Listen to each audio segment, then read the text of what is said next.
শেখ হাসিনা দেশ ছেড়ে চলে যাওয়ার কারণে যারা কান্না করেছে, যারা চোখের পানি ফেলেছে, তারা হয়তো বোঝে নাই। তাদের মনে জ্ঞানের সমস্যা। কেন জানেন?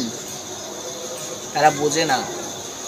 শেখ হাসিনা দেশ ছেড়ে চলে যাওয়ার কারণে ভারত তারা কান্না করেছে। আর আমাদের কোরআনের পাখিকে, আল্লামা সাঈদীকে 13টা বছর কারাগারে বন্দি করে রেখেছে। 13টা বছর ওনাকে কষ্ট দিয়েছে আল্লামা সাঈদী সাহেবকে বিনা কারণে। তিলে তিলে ওনার জীবনটাকে শেষ করে দিয়েছে।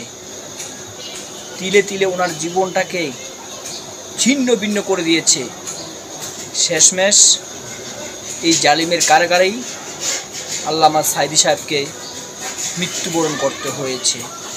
হয়তো যদি আল্লামা সাঈদী সাহেব বেঁচে থাকতেন, তাহলে এই ফ্যাসিস্ট হাসিনা যাওয়ার পর আল্লামা সাঈদী সাহেব এই জালিমের কারাগার থেকে বেরিয়ে আসতেন।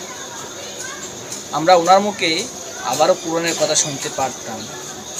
যদি এই ফ্যাসিস্ট হাসিনা কোরআনের পাখি আল্লামা সাঈদী সাহেবকে যদি কারাগারে বন্দি করে কষ্ট না দিত, ওনাকে তিলে তিলে শেষ করে না দিত, তাহলে আমরা আবারও ওনার মুখে কোরআনের কথা শুনতে পারতাম।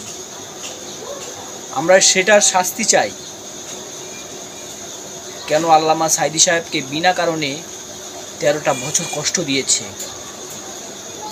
কেন ওনাকে 13টা বছর কষ্ট পাওয়ার পরেও কারাগারে কেন ওনাকে মৃত্যুবরণ করতে হলো?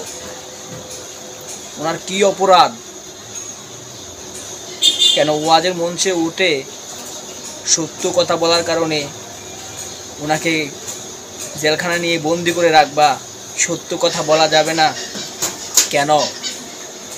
এই দেশটা কি কারো বাপের কিনা? কারো বাপের কিনা না। তাদেরকে যেন গ্রেপ্তার করে